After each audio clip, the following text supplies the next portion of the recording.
Meus queridos irmãos e minhas irmãs, hoje a Sagrada Liturgia da Igreja nos coloca o relato escandaloso da concepção de João Batista, filho de Isabel, filho de Zacarias.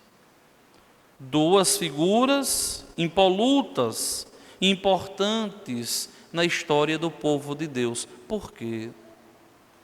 Porque Isabel e Zacarias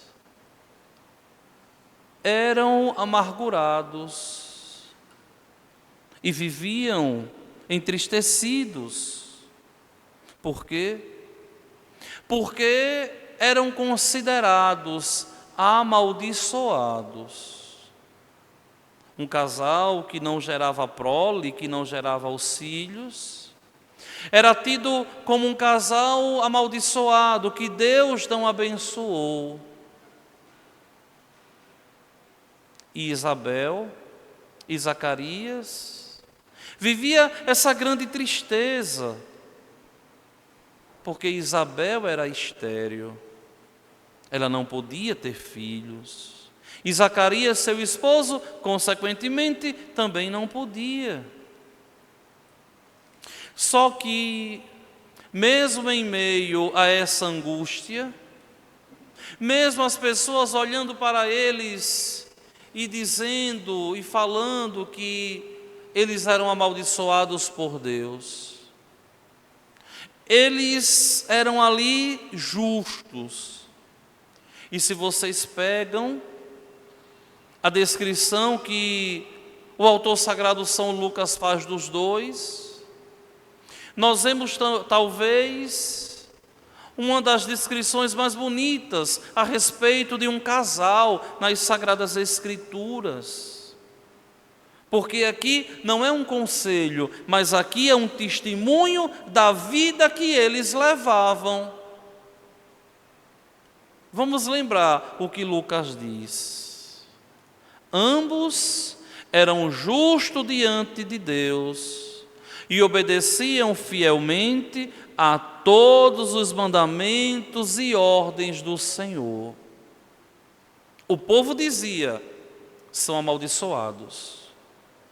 E eles viviam a obediência, a fidelidade aos mandamentos, às ordens do Senhor, e eram justos diante de Deus. O justo, nas Sagradas Escrituras, é sinônimo de santidade. Quem é o justo é o santo. Eles eram santos diante de Deus.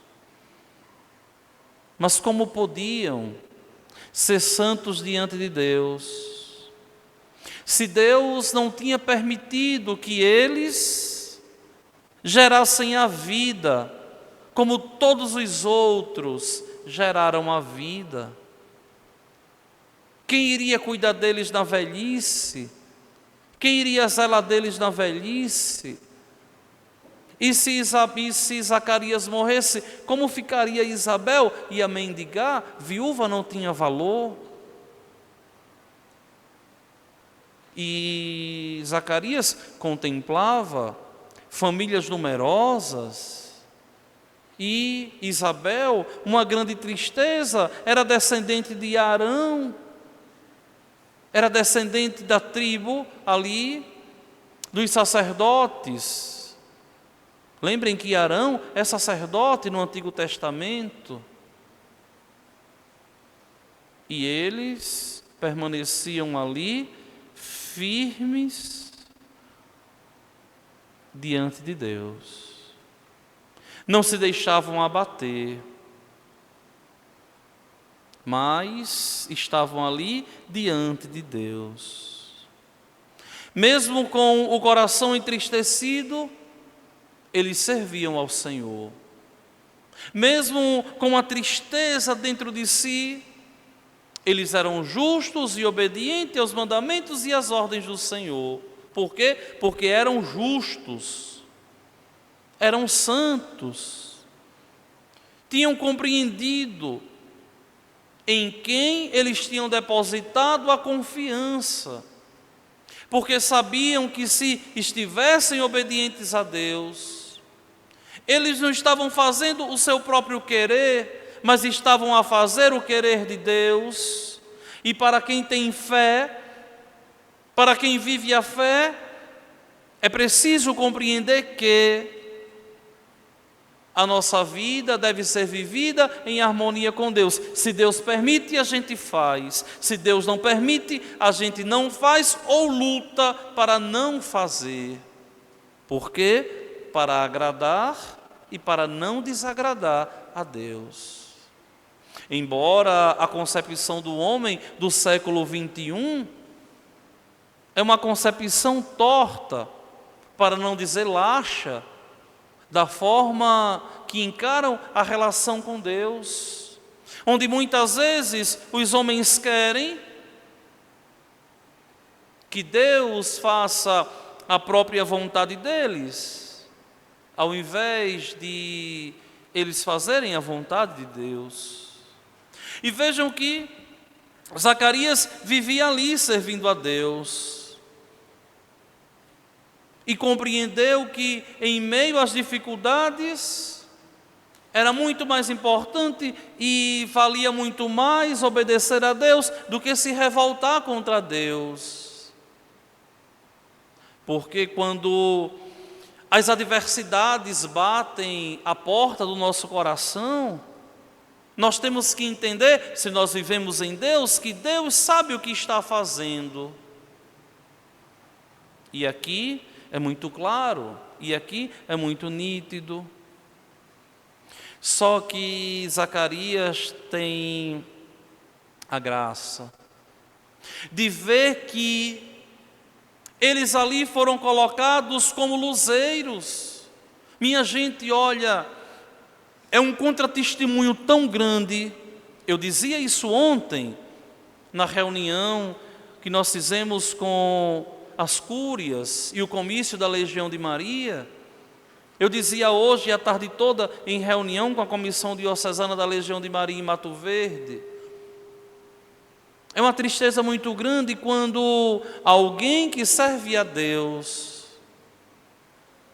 vem se abater quando Deus permite que alguma coisa aconteça na sua vida e essa coisa não era aquilo esperado. Mesmo nos momentos das dores e das adversidades, nós precisamos servir a Deus e permanecer firmes no Senhor. Hoje o povo encontra todo tipo de desculpa. Por esses dias eu achei engraçado, ia celebrar numa comunidade e perguntava assim: cadê você que sumiu da igreja, que eu não vi mais? Padre, estou grávido. Eu disse: gravidez é doença, é? Que doidice é essa? Pode voltar. Tudo é motivo de deixar de servir a Deus. Qualquer coisa que acontece, deixa de servir a Deus. E é interessante porque o serviço a Deus muitas vezes é deixado de lado quando acontecem as coisas ruins, mas também quando acontecem as coisas boas. E aqui Isabel e Zacarias são colocados como luzeiros, praticamente na semana do Natal, para nos mostrar que nós somos chamados a testemunhar a luz que é Jesus. E eles aqui testemunham de um modo absurdo, sendo elogiados por Lucas pela vida que levavam. E vejam que eles recebem uma visita especialíssima de Deus. Um enviado de Deus, um anjo de Deus de primeira grandeza, um arcanjo, ali se apresenta diante dele. O contato mais próximo que Zacarias teve com Deus. E Zacarias viu o anjo à direita do altar do incenso. Eu não sei se vocês perceberam, talvez não, porque muitas vezes não olham o texto santo da liturgia da igreja, mas se vocês pegam a oração eucarística primeira, essa imagem aqui do anjo, ela voltou na oração eucarística primeira, que tinha saído de um modo tão belo, de um modo tão santo. Quando o sacerdote está ele a rezar a Santa Missa, tinha um pedacinho da oração eucarística que tinha ficado de lado e que voltou com muita força. É assim: suplicantes os pedimos, ó Deus onipotente, que esta nossa oferenda seja levada à vossa presença no altar do céu pelas mãos do vosso santo anjo. Isso aqui tinha saído. Sempre que o sacerdote, desde o Antigo Testamento, celebrava o santo sacrifício, a tradição sempre nos disse que ele sempre foi auxiliado por um anjo. E aqui a gente vê de um modo tão bonito. Enquanto isso, apareceu o anjo do Senhor de pé à direita do altar do incenso. E Zacarias viu esse ser aqui invisível, que agora ficou visível, para mostrar a ele que ele estava sob os auspícios, sob a proteção de Deus. E que o útero seco de Isabel, ali foi simplesmente uma provação, para eles provarem o amor que tinham por Deus, e não uma tentação, mas uma provação. Deus estava provando. Aí vocês podem me dizer assim: padre, e Deus prova? Claro. Tanto prova que provou seu Filho único. O que é isso? É prova de amor. O que é aquilo? É prova de amor. A kenosis, a encarnação, é prova de amor. E a morte na cruz e a ressurreição é prova de amor. E Zacarias teve medo, como Maria teve medo, como José teve medo. Lembrem que esse momento aqui, por isso que é chamado na teologia de plenitude dos tempos, porque é o momento que a terra e o céu está muito próxima, e Deus está intervindo na história de um modo como nunca antes. E a atitude de Zacarias é a mesma atitude de Maria, é a mesma atitude de José. Ter medo daquilo que está acontecendo. E o anjo diz: não tenhas medo, Zacarias, porque Deus ouviu tua súplica. Não tenhas medo. Tua esposa Isabel vai ter um filho, e tu lhe darás o nome de João. Olha aqui, vocês podem dizer assim: padre, mas de onde o senhor tirou que Zacarias e Isabel estavam angustiados e tristes, se eles viviam a fé? Olha aqui, o que é que o anjo diz? Tu ficarás alegre e feliz, e muita gente se alegrará com o nascimento do menino. Vejam que não adianta o homem ter medo de se converter. Não adianta o homem ter medo de fazer a vontade de Deus. E hoje nós encontramos tantos cristãos covardes, que são incapazes de testemunhar Jesus Cristo, guardando a sexualidade na adolescência, buscando o sacramento do matrimônio, buscando a castidade dos olhos, se guardando para a esposa, para o esposo, com medo de testemunhar Jesus Cristo no trabalho, na vizinhança, com medo de renunciar àquele pecado prazeroso, diabólico, com medo de se converter, com medo de se aproximar de Deus. O homem não pode nunca ter medo daquilo que o Senhor, o bom Deus, nos concede e daquilo que o Senhor, o bom Deus, nos pede para deixar. E aqui o anjo, ele mostra todo o plano. Só que Zacarias, na sua simplicidade, Zacarias, na sua santidade, vai dizer: mas como terei certeza disto? Maria diz: como vai acontecer isso? Eu não conheço homem algum. Como terei certeza disso? Sou velho e minha mulher é de idade avançada. E aqui vem uma das coisas mais lindas das Sagradas Escrituras, onde muita gente não entende, não compreende que os anjos de Deus, a teologia deles, a presença deles é um dogma de fé, é uma verdade incontestável pela igreja. Eu sou Gabriel.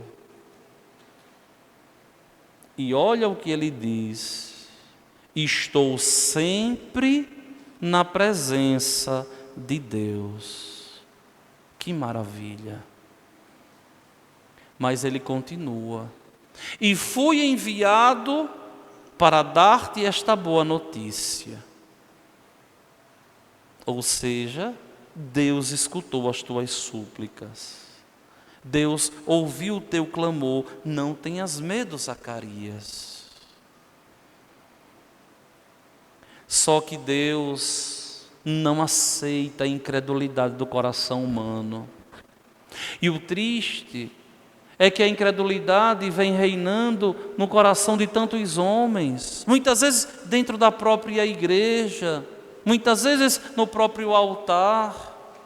A incredulidade que nunca deveria ter espaço no coração do cristão, por ser filho de Deus, por receber o Espírito Santo de Deus, por ser guiado e conduzido por Deus e abençoado por Deus.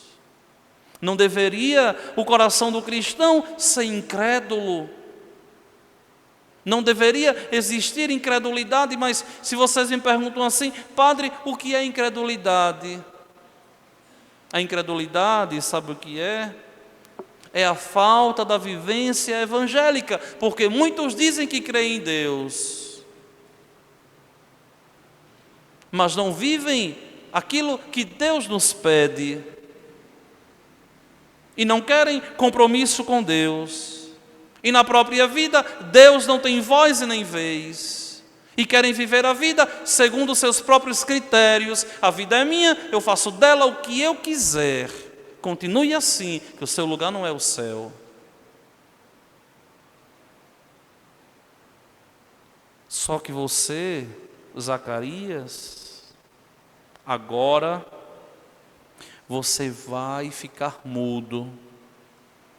E você não vai poder falar até o dia em que estas coisas acontecerem, porque tu não acreditaste nas minhas palavras, que hão de se cumprir no tempo certo. Vejam que é uma dicotomia, é uma disparidade muito grande. Zacarias viveu a vida toda justo, obediente a Deus, temente a Deus, pedindo a Deus súplicas, fazendo súplicas a Deus, fazendo pedidos a Deus, com certeza pedindo um filho. E quando Deus concede, ele não acredita. Vejam aqui, quando Deus concede, ele não acredita. o grande problema que nós temos hoje. Tem muitas pessoas que pediram para viver a vida que vivem hoje e não estão satisfeitas. Tem muita gente que pediu a Deus para viver como está hoje e hoje não estão satisfeitos com a vida que têm. Por exemplo, um dia, há 21 anos atrás, quando eu saí da casa de meus pais, eu saí de casa com um sonho de ser padre. 21 anos depois, estou eu aqui em Minas Gerais, vivendo esse sonho. Eu pedi, me preparei 8 anos. Agora tenho que ser feliz da escolha que eu fiz e que pedi a Deus. Vejam, aquilo que nós pedimos a Deus, nós temos que, quando Deus nos concede, estarmos satisfeitos. Nós pedimos, Deus nos deu a sua vida. Algum aspecto da sua vida que você vive hoje, você deve ter pedido a Deus. Eu não sei o que, mas você sabe. Pode ter sido uma saúde, em um momento de dor. Pode ter sido ver os filhos crescer, um bom casamento, uma boa família, um emprego, eu não sei. Se nós pedimos, se Deus nos deu, no nosso coração não deve existir espaço para incredulidade, porque Deus escutou as nossas preces e o nosso clamor. E por fim, nós vemos aqui, quando a criança nasceu, o testemunho e o exemplo de Zacarias. O testemunho e o exemplo de Isabel, que se escondeu durante 5 meses. E dizia: eis o que o Senhor fez por mim, nos dias em que Ele se dignou tirar-me da humilhação pública. Lembrem o que eu falava no início da prédica, no início da homilia. O povo olhava para eles e dizia: são amaldiçoados, Deus não deu filho, tem o útero estéril. E eles viviam isso. E agora eles dão testemunho. Olhem o que Deus, olhem o que o Senhor fez por mim, nos dias em que Ele se dignou tirar-me da humilhação pública de ser uma velha estéril. Ou seja, Deus fez em mim maravilhas. E é nesse pensamento que nós temos que entender. Por quê? Porque acontece de verdade na vida de Zacarias e na vida de Isabel o significado do nome João, que é a mesma coisa que acontece nas nossas vidas. O que o nome João quer dizer? Deus dá a graça. A graça das graças é Ele. E a graça das nossas vidas é vivermos tementes a Ele. Que Deus nosso Senhor assim nos abençoe, assim nos ajude, e que nós, seguindo o exemplo de Isabel e de Zacarias, possamos de verdade nos prepararmos bem para vivermos santamente o Natal de nosso Senhor.